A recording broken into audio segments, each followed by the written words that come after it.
It's wonderful to have you all here with us today. My name's Emily Farnworth. I'm the Director of the Centre for Climate Engagement at the University of Cambridge and also lead on the Climate Governance Initiative, which is a global network of chapters around the world working with board directors to accelerate action on climate change. I know many of you will be members of your local chapter, and so we just welcome all of you to this call. We have an incredible lineup of speakers today, and I guess just 2 weeks after the COP29 has ended in Baku, lots of reflections, lots of processing of the information that was shared during that conference. We're going to hear today a little bit from a range of different individuals who we work closely with across the initiative. I'll introduce the speakers shortly, but maybe just a couple of highlights, I guess, reflecting from some of the takeaways that we've been processing at the Climate Governance Initiative. In particular, I think it was really helpful to have a reminder from the UN Secretary General around the fact that we need to be reducing global emissions by at least 10%, or roughly 10% a year through to 2030. I think keeping that in mind in the context of what we need to achieve globally is really an important message. And of course, we need to do that alongside adaptation, building resilience for communities that are most impacted by climate change. We know that that's an increasing need for us all to be focused on around the world. And so it was also helpful to see a tripling of commitments around climate finance in order to be able to address not only the reduction of emissions around the world, but needing to support communities in building resilience with the climate change impacts that we're already facing. So there's lots to digest. And in particular, what we want to do with this webinar is to make sure that we're bringing to you an indication of what the key messages, decisions, conversations that were happening in Baku mean specifically for board directors around the world. And so we're looking forward to a really rich conversation from some different perspectives that will give you the indication of what needs to happen on your boards, both the ones that you're working on locally, but the ones that you're working on internationally. We have an incredible group of people, so I'll just run through the speakers and we'll turn to them each in a moment. So Hele, founder and chief executive of Competent Boards, providing a lot of insight into her reflections on conversations she's been having with board directors on this, as well as her own experience on this topic. Charles, Chief Strategy and Impact Officer at a Green Climate Fund, and special thanks, Charles, for you to make this from South Korea today. Our hearts are with you and many folks locally as well. Tarsila, who's Ambassador for Chapter Zero Brazil, and a particular welcome to you, recognizing that the world will be looking to Brazil to look ahead for COP next year and to pick up some of the conversations that happened in Baku. And finally, Pim, head of climate ambition initiatives at the World Economic Forum, an important partner for us at the Climate Governance Initiative. I'm going to actually turn, Pim, to you first. It would be great to get your perspectives, in particular, given the conversations you've been having with partners on the ground in COP, but also, I'm sure, since reflecting on some of the conversations that you'll be planning going into the annual meeting in the new year. So from your perspective, what were your kind of reflections coming out of the conversation? What's your overall sense coming out of COP29 about what has maybe helped to move the agenda forward from a business perspective? It would be great to hear your views on that. Wonderful. Well, thank you so much, Emily, and a warm welcome here from the World Economic Forum in Geneva. And as Emily said, we are actually just sort of processing the outcomes for COP and setting the agenda ahead for Davos next year. So this is good timing. I'd like to make sort of 4 points around my experience from this COP. One on sort of expectations and atmosphere going into this COP, and also what were some of the main outcomes. So what came out of the climate finance dialogues, what were some of the wins on the carbon markets and also on the NDCs, but maybe also what wasn't on the agenda this year, which I also think is important to recall. So I think just in terms of expectations for this COP, I think it's fair to say that expectations were set relatively low. This was seen as more of a technical COP, and for some even maybe just a stopover to Belém and COP30. But I think we should recall that over 55,000 registered delegates turned up from over 200 countries. Of course, not all at head of state, but we saw a critical mass of both countries and also from the business sector, a very strong turnout, if not at CEO level, many chief sustainability officers and others that have strategic portfolios on climate. So I would say also in a way, a bit of a closing up and support for multilateralism and the sense in the room that climate change does not stop with shifts in administrations. But of course, also an acknowledgement that we are entering an era of less predictable and supportive climate policies. So if we then look at the agenda, right? The agenda, one big ticket item, which was the outcome for on climate finance. But of course, also there was coverage on loss and damage and mitigation, although less progress on mitigation. I think let's also recall the backdrop for these climate finance negotiations, incredibly difficult. And I think the prospects for sort of massive increases in climate finance look limited if we look at the state that public budgets are under, in most developed countries, fiscal tightening, strained national budgets. But four sort of areas of disagreements really colored these very difficult negotiations led by Australia and the UAE. The first was the size of the goal, right? Developing nations pushed for a target around 1 trillion a year. US and the EU and developing countries were aiming for around 200 to 300 billion a year, which is still a big step up from the 100 billion a year that was agreed in Copenhagen. But look at also the other area of disagreement was the contributors. Who should contribute to this goal? Where the US and EU, of course, wanted a broadened pool of contributors. According to the UNFCCC, there are only 23 countries that are obliged to contribute to climate finance. But of course, the world is changing, and there was a push to include emerging large polluters, such as China, Qatar, and the UAE as actual contributors. Then, of course, types of finance, nothing new, but here we're looking at what should be in the mix: grants, concessional finance, direct government spending, private sector investments, loans, MDBs, and of course, potentially also carbon markets. And then what would be the time frame? So should it be a 2025 time frame, or should we look at a 10-year runway to 2035? I think when we look at the outcome then for 300 billion for developed countries to take the lead on delivering and then 1.3 trillion to be enabled, I think that left, of course, many sides dissatisfied, of course, was not seen as adequate to satisfy developing and vulnerable countries. And it's a lot now to look forward to when we look at the next phase of this, which is the from Baku to Belém roadmap, where the global community need to look at how do we muster up the additional trillion and what should that be, right? What types of sources of financing should that be? So that's going to be an important issue moving ahead. I think on carbon markets, this was, of course, one of the early quick wins on week one, where the presidency gavelled Article 6. I think this is in a way in itself an achievement, right? Many other COPs have been trying to push this across the board. Now we have the guidance. Of course, Article 6.2 allows countries to trade emissions reductions between themselves to meet their NDCs. And Article 6.4 establishes this framework for a new carbon crediting mechanism, replacing the clean development mechanism. I think this overall should be seen as a positive step ahead to scale global carbon market and hopefully channel much needed carbon finance to the ground. But of course, there's also a lot of issues to be resolved here. There's still a question around the governance of these Article 6.4 credits. What's this new body going to look like? How will it operate in parallel with existing market systems?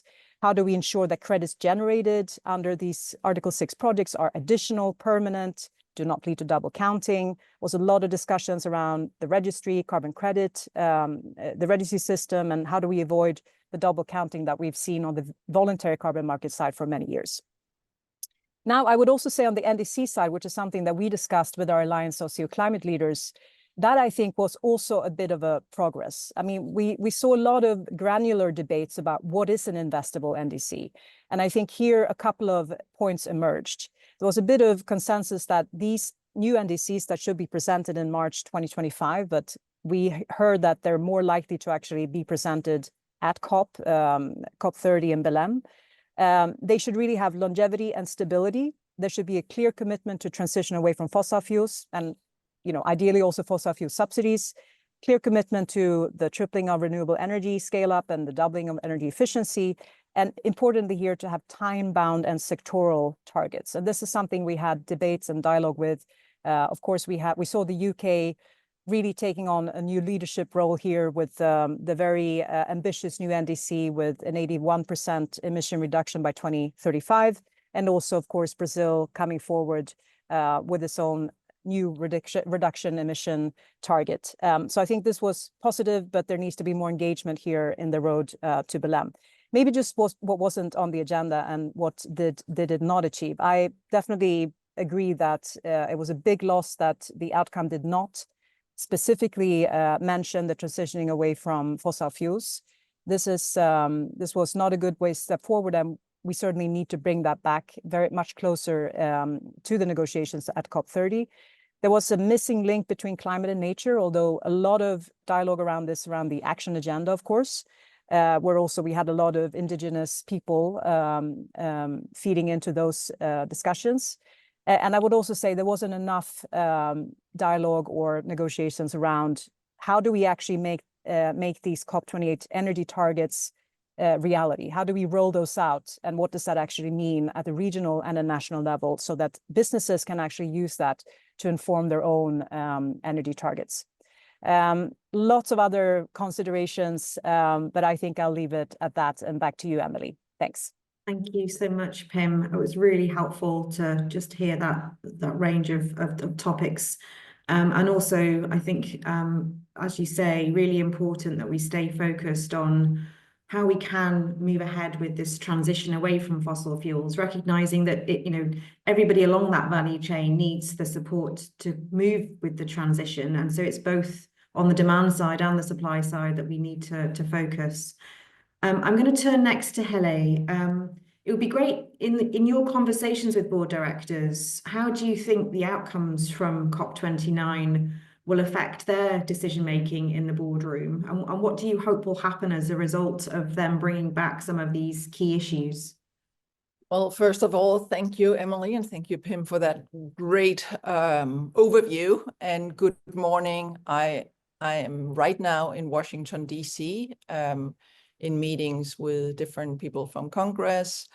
And I think there might be a different view from this end. But let me start by thanking you and start by saying thank you for all the work that you and Chapter Zero chapters around the world is doing. The Climate Governance Initiative at the Competent Boards Movement was both launched during the World Economic Forum in January 2019. And to your question, Emily, I remember how many leaders told me, and for that matter you, that should the right directors really need to be informed about sustainability issues? Wasn't it enough that some of the executives had the insight? And I kept saying, how can you make informed decisions and ask the right questions if you don't have the insight, if you don't have the foresight to know what good looks like and what other companies are doing? That was 6 years ago. And let me say, we have moved very fast, and many board directors and executives have now been informed thanks to Chapter Zero programs like we do at Competent Boards. Having said that, we are only scratching the surface. And I'm getting back to the COP process.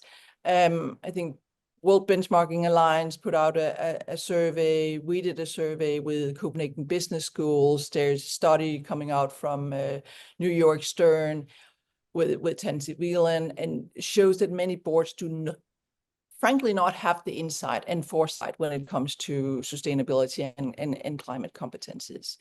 So as I said, I'm right now in Washington, D.C. I've been invited to speak later today at a conference attended by many of the U.S. Congress members, part of the new administration, and I'm speaking about successful and sustainable energy transition.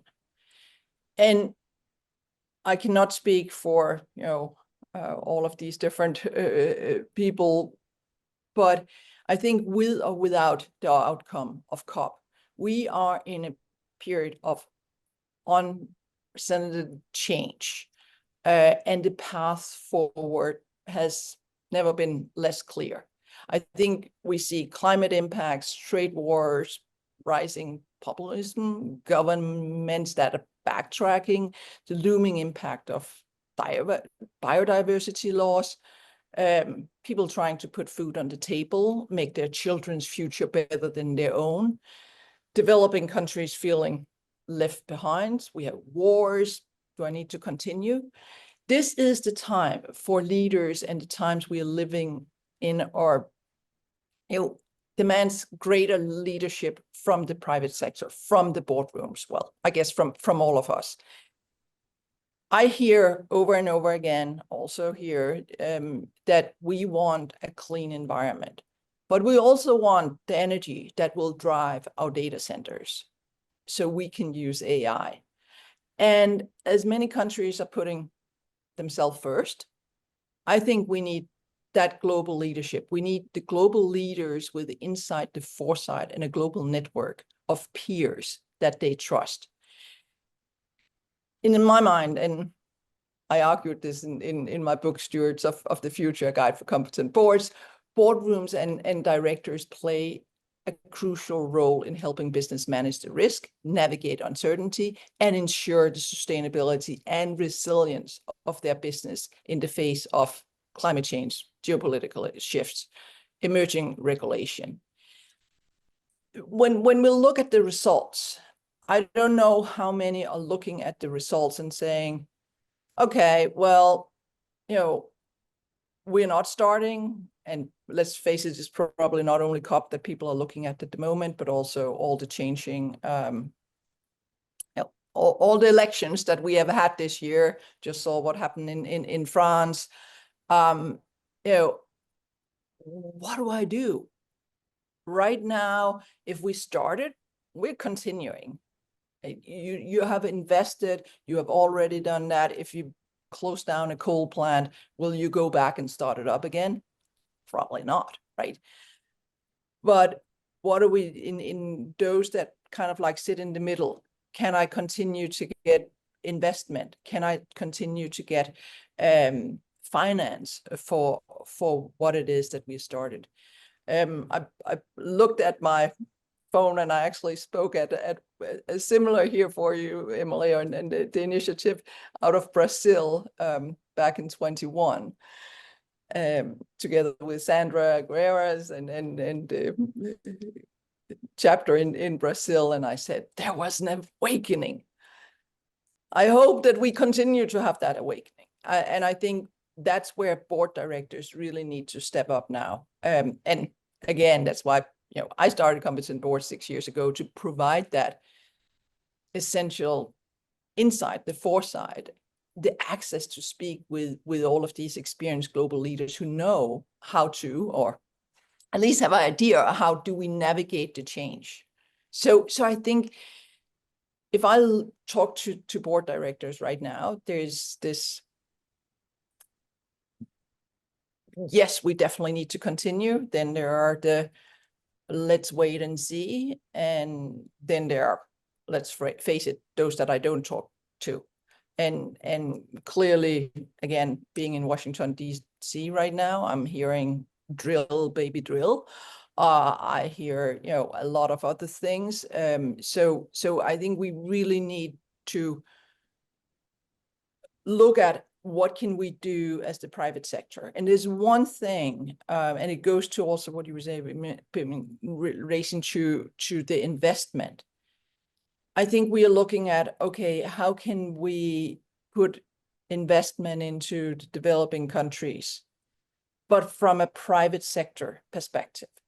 How do we make sure that there are board of directors, there are companies that says, okay, there's an opportunity to actually go in and not help, but build and use those countries' capacity and upskill also in countries around the world. We are competent boards over 55 countries, but I see that there is this opportunity for us to connect global boardrooms and really start to have leadership position that we might not have seen, if I should be totally frank, in the COP process. I can continue. I better stop here. Thank you, Helle. It's really helpful to hear your insight, and I think what I heard quite strongly from you is that given the backdrop of all of the environmental and social challenges, the geopolitical challenges that we're facing at the moment, this need for board directors to be really stepping up as leaders, recognizing the challenges, the trade-offs, the uncertainties, the kind of all of these different issues that they're having to balance. But recognizing that this is when you need leaders the most to drive the change. And I guess, one other reflection is that we need to make this a universally accepted transition in the context of it being an opportunity for all markets, no matter what the politics in a local area. This is about being good for everyone and about being a really good financial opportunity. And I guess that bridges over to Charles. I'll come to you next. Just from that kind of perspective around looking at the investment opportunity, from your reflections on COP29, what are you seeing were some of the positive decisions from a financial perspective? What do you think are going to be some of the outcomes for the boardroom? And then what are you hoping will happen, continue to happen into the future to open up the possibilities for the right kind of investment to move forward? Thanks, Emily. That was a lot of intertwined questions in there, and I'll try to pull some of them apart, but then also suggest some of the ways in which they are interlocked. I think that from my perspective, I was not very encouraged by COP for a number of different reasons. While I recognize that some commitments were made, and those are very important, not least of which around the NCQG, that financial goal, and of course, Article 6. I think that if we look at the two different issues in the NCQG, in the goal, first the quantum, and then second the quality. As was pointed out earlier, the developing countries were looking for something in the neighborhood of 1.3 trillion annually to be committed to climate finance by 2035. And developed countries were talking 200 billion. I mean, this is a vast delta between the two. They landed on 300 billion, but the language was very particular. And it wasn't just that the developed countries said that they would lead, which means that they expected, that was kind of the diplomatic code for they were expecting other countries that have become better off since this was, these broad divisions were originally agreed upon. That was code not only that they expected other countries to participate, not least of which are the Emirates, China, for instance. But they didn't say that they would lead in the delivery. They said that they would lead in the mobilization. And with the armies of lawyers that are involved in these kinds of negotiations with some of the parties, I mean, these little words matter a great deal. And that mobilization was a hook for them saying, yes, but public finance will only be a part of that 300 billion, right? So what do they expect will be other parts of that 300 billion? Initially, in the previous goal, this was primarily around public finance. Now, ostensibly, we're talking about a trebling, right, up to 300 billion. I do want to point out that that's not real money, in the sense that if we look out to 2035 and we account even for a very conservative 3% inflation, this just brings us to a little bit over 200 billion. right? So even by that metric, right? But then it gets more tricky because on that point of broadening who's on the hook, who's responsible for helping mobilize these resources, this time around, unlike the previous goal, this includes climate-related outflows from the multilateral development banks, World Bank, Asia Development Bank, et cetera, and South-South flows. So what you see is the actual amount that the developed countries are committing to just shrinks smaller and smaller. Also, the targets for what would be public finance versus private finance versus these other elements and channels, all of this was left undecided. And so there is a great deal to be discussed, debated on the road to Berlin. So this really is just a starting point. And one of the sticking points from many of the developed countries is that, in particular, when we think about many of these small island developing states and least developed countries, they're already really struggling under debt burden following COVID. And so any kind of a model to address the financial needs on climate change that just digs them deeper into a hole of debt, for them really isn't a solution, right? So this is going to be one of the key things coming up. And I think that this is of great value and relevance to any business that's operating in any of these economies, which may be facing even higher debt burdens, right? But I'll come back to that point because I think it's really important. But that overarching delta now between that 300 billion and 1.3 trillion, where is that going to come from? And a large part of that is presumed to be coming from the private sector, yeah? But then you ask, well, why would that be? What are the incentive structures? How is this going to occur? Then it's crickets, as it has been now for more than a decade when that question is asked. But what I'd like to stress is that this delta and arguably the disingenuousness of some of those little hooks in there, that some of the developing country parties didn't quite know why certain terms were being put in or certain baselines were being established. Now that they're getting time to unpack that and reflect on why, they're really realizing that a job was done here. And this has really undermined the trust and faith between parties at a time when we most need good faith and a confidence that both sides are working to the same goal. So this really, for many countries, feels like a further breach of faith. And that just undermines the viability of negotiations, the effectiveness of negotiations on take your pick, any issue that the UNFCCC negotiations cover. And so that is certainly one of my big worries about this. We know that there's a lot of work to be done, but there was some real undermining of confidence and trust. What does this mean for board members? Well, I really liked Pim's observation that it wasn't just what was included in this COP that we need to be paying attention to, but also what was left out. And the transition away from coal, oil, and gas, this was one of the most trumpeted achievements of last year's COP, and rightly so, right? This was a historic first. Some 200 companies, including major oil and gas producers such as Saudi Arabia and the United States, explicitly agreeing to wind down fossil fuels. 1 year later, nowhere to be seen, right? And in fact, during his keynote address, the president of the COP actually called fossil fuel resources a gift of God, right? So that rather set the tone.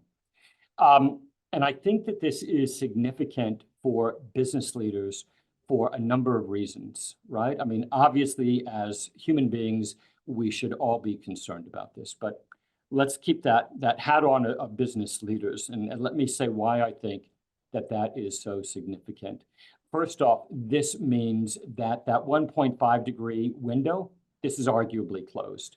If we can't build on the momentum that we had from the last COP into this one, this really, I think, puts some final nails in that coffin of 1.5 degree aspiration. In fact, we're on, as you all know, on track for more than 3 degrees of warming by the end of this century. And this is far beyond even the most conservative estimates of where critical tipping points in the Earth system may lie. So now, under a best case scenario, coordinated efforts to limit warming to 2 degrees this century, and that 2 degrees might not avoid some of those critical tipping points that we're so concerned about. But achieving 2 degrees would require immediate significant steps in policy, change of policies, and those policies would have to quickly become far more stringent. But now, with these further delays that are clear on the emissions, with this tone coming out of Baku, this suggests that we're not even on track for that, right? We are going to have further delays, and what this means for businesses is that our transition, if we are to achieve 2 degrees, is going to be even more disruptive. And this is going to create even more ambiguity in our business operating environments and even more economic volatility across the board. I think that it's really important for businesses and business leaders to be thinking about how that might spin out for their individual businesses. Governments are not coming up with a solution on climate finance. We're now having to look far more seriously and aggressively at alternatives, solidarity taxes, for instance. And just as one example of those, we have the proposal to levy a tax on global shipping. And this, and shipping, of course, it accounts for about 2% of global emissions. And that tax on global shipping, which would then be used to decarbonize the global shipping fleets, but also proposed to support adaptation and emissions of shipping and trade in particularly small island developing states and coastal LDCs. We're going to see more pressure on those kinds of taxes coming up. So that obviously can affect some businesses quite a bit. And I just want to say, pulling off of that, that it's a good illustration that volatility is always a hard business operating environment.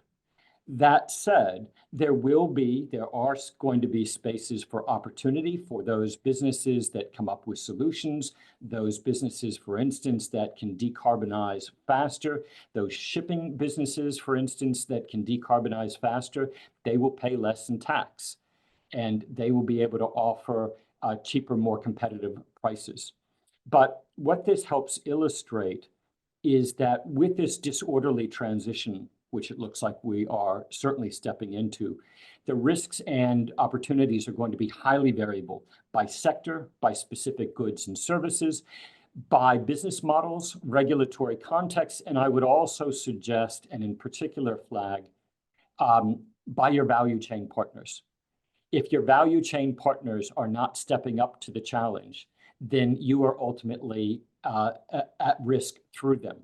Right?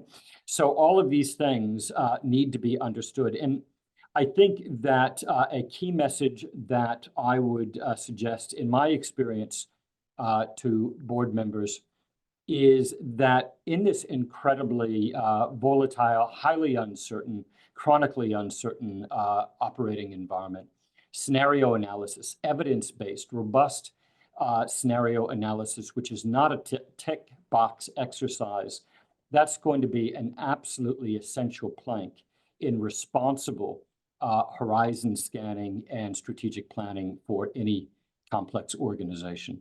Thank you. Thank you so much, Charles. And I think it is helpful to just get that reality check of where we are and how much there is to do. And I think that final point that you made in particular around, you know, if we're so far off track with the transition, and you know, we know that there are going to be challenges to get to exactly where we need without more support from government, without more public and private finance coming into the mix, then recognizing then the appropriate risk assessment that we need to take in order to manage some of the challenges that are basically coming our way, because we don't seem globally capable of really pushing for what we need to get done. So it's not that, you know, by not doing something doesn't mean that you're not going to have a different issue to have to manage. And I think that's really, it's going to be, I would imagine, increasingly important for boardrooms to really recognize you know, the hard decisions that they're going to be facing in the context of the impacts that are going to increase. Tarsila, I think and Emily, if I can just add on that, I think that's a really important point. I think that the way in which we are structuring this game, there are no safe sidelines. Yeah. No, I think that's exactly right. And I think I think the board community now needs those fuller pictures around managing the reality, as well as the leadership to take the difficult decisions to drive the long-term clawback of where we are in the context of emissions. Tarsila, you have obviously direct experience in boardrooms.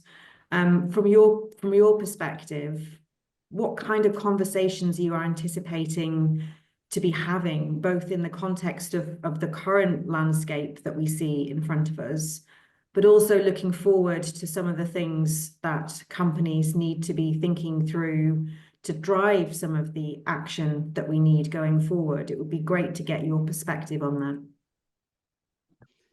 Thank you, Emily, for the introduction, and also thank you for Climate Governance Initiative to the invitation to be here today in such an important seminar.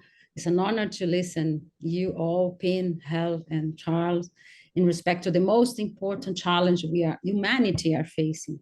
So before discussing what to expect from Board of Directors, Emily, I would like to bring some highlights also for COP30, four crucial points that I think will take place in Belém, Brazil, my home country, and what we can anticipate by then.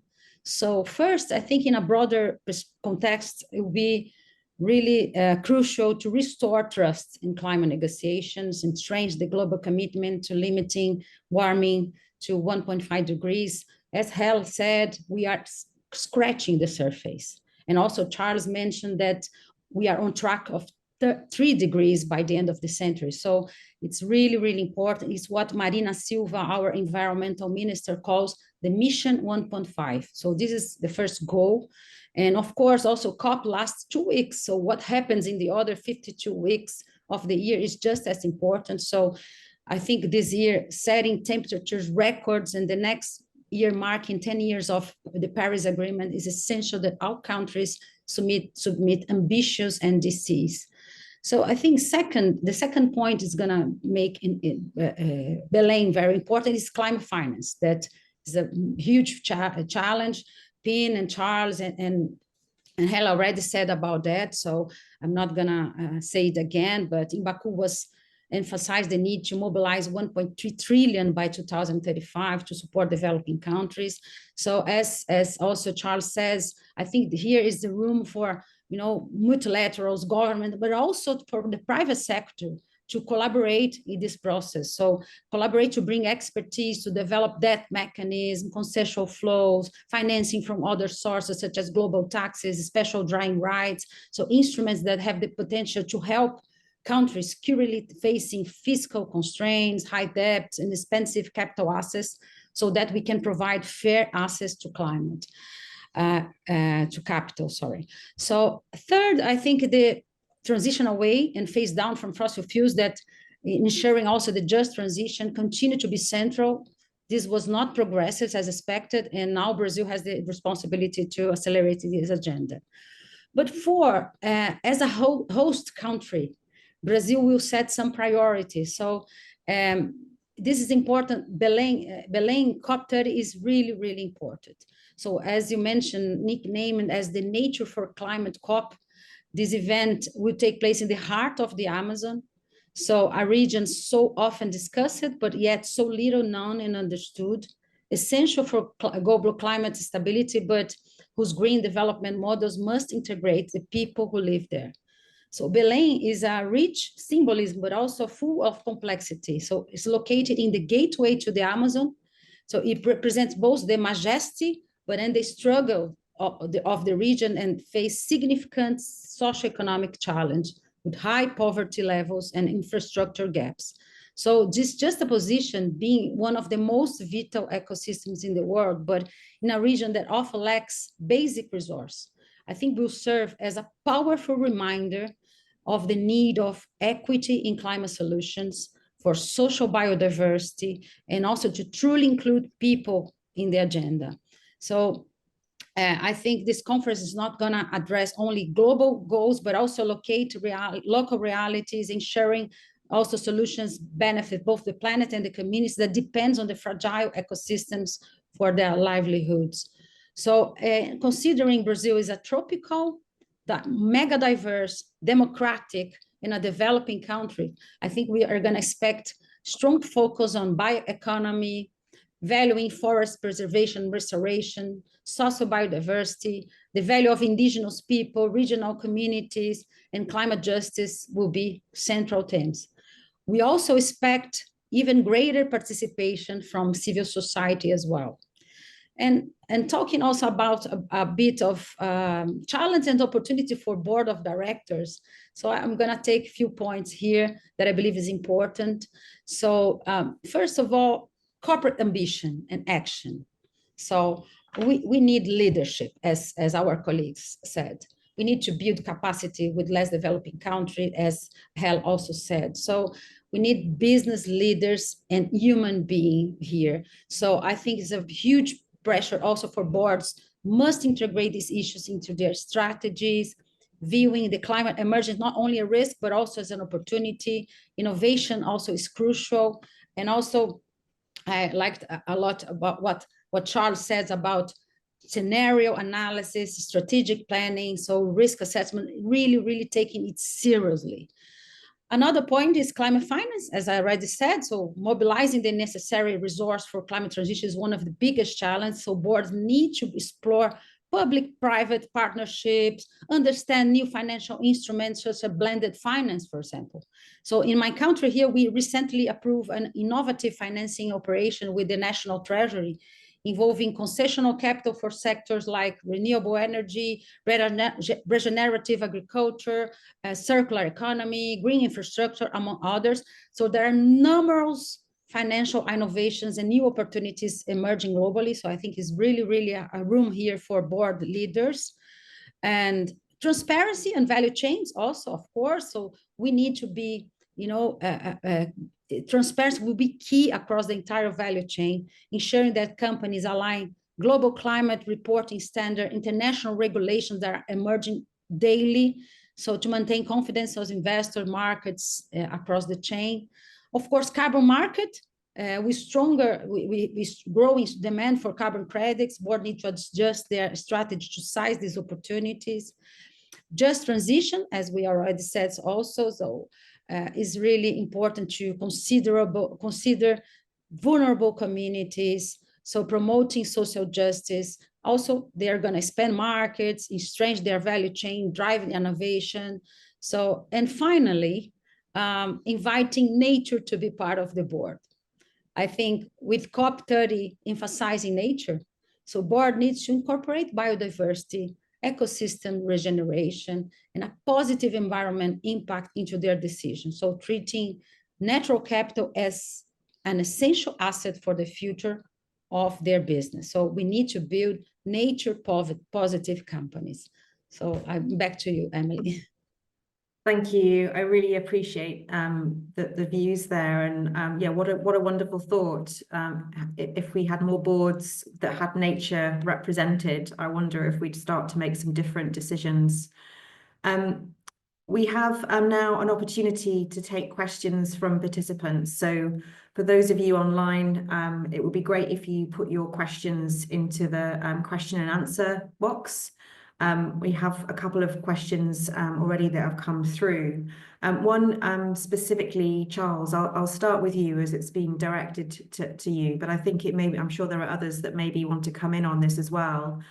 And it's a really interesting question, actually, particularly reflecting a little bit on this breakdown of trust, this concern about the nature of some of the negotiations that happen as part of the COP process. What other multilateral sort of processes need to come forward, given the challenges that we have with the COP process? I'll come to you first, Charles, but maybe others have got some thoughts on this too. Yeah, look, it's a great question. So I'll answer this in a few different ways. So first off, this last COP demonstrated the importance of the dialogues taking place in the G20 and G7 fora as well, right? And you saw some direct interplay there. So those are also critical. We have two other COPs. We have the Convention on Biodiversity, and then the other to address desertification, right? And I think that what we are seeing in all three of these is quite understandably that they, while in some ways distinct, the challenges and the solutions are interwoven. Whether we're talking climate and nature, climate and desertification, these are fundamentally intertwined in terms of solutions and outcomes. So while some of these other multilateral processes are important, let's be honest, there is nothing that can replace the COP. Certainly there is nothing possible that can replace the COP in the timeline that we're dealing with, right? We've given ourselves no rope. And so despite the challenges of COP, it has to work. It is the only place where we have developed and developing countries coming together, looking for diverse solutions to a shared problem. And, we have had bad times before in the COPs. We've had some abysmal failures, Copenhagen being a heartbreaking example. And then we've had examples of the community coming back, the global community coming back together. This can feel like a particularly challenging moment in which it feels like multilateralism is under fire from multiple angles when we most need a global response to global challenges. I'm optimistic that we can turn the COP process around. We can rebuild that trust and goodwill between negotiators. And there's still many pockets of trust and good faith. We just need to connect those and try to move forward. We have to make this work. Yeah, no, I think that's really important. I'm sure there are others that maybe want to come in to add some. Hele, yeah, why don't you go next? Thanks, and Charles, yeah, I agree. I have to say, I probably put my trust in the boardrooms, in human beings around that boardroom table, in the leadership that are real leaders. There is this saying of a wise man or woman, plant a tree in which shade they will never sit.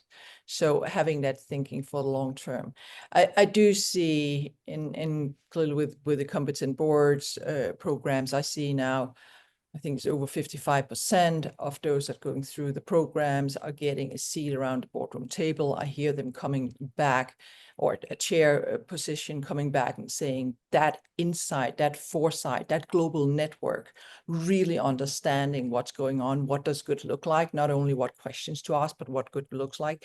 That is getting to those scenarios as you're talking about. I also think, going back to who should be around that boardroom table, and I say from time to time, let's have 2 chairs where we might not even have any people in those 2 chairs.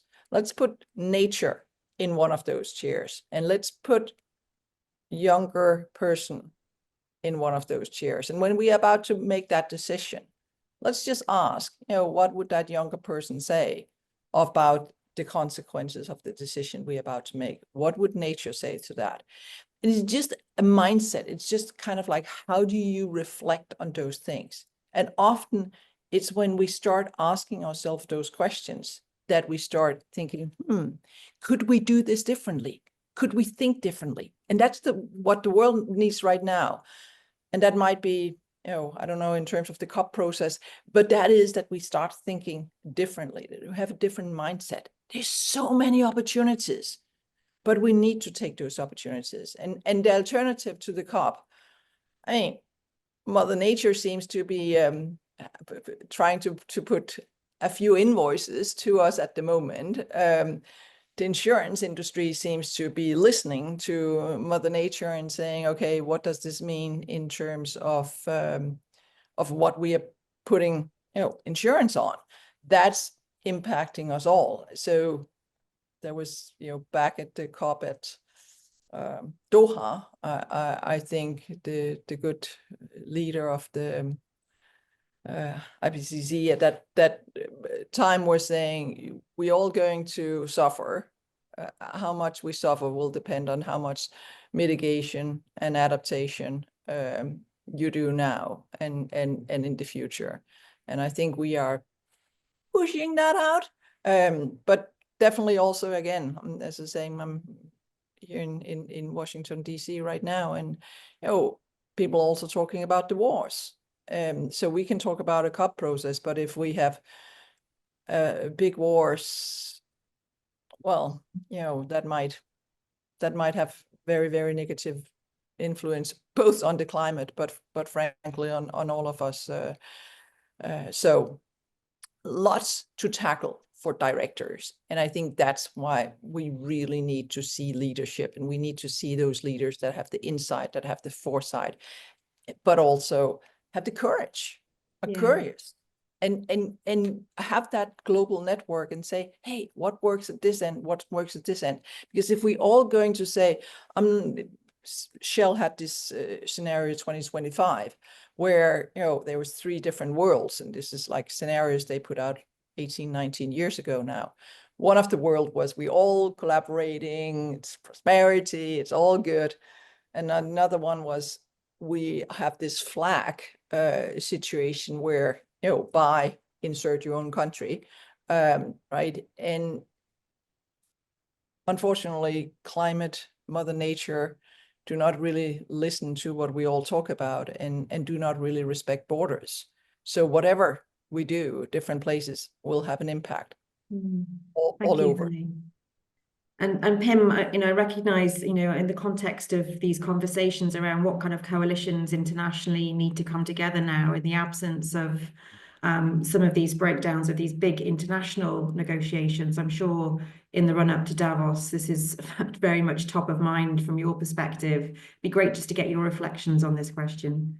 Absolutely. No, and I fully agree with all the views here from the panelists. I think, however, maybe I do offer maybe a more sort of measured review of the outcome.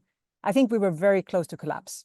We were extremely close to collapse on these talks. I mean, when I left, the negotiation document on the NCQD was around 33 pages, and it had to go down to 2 pages.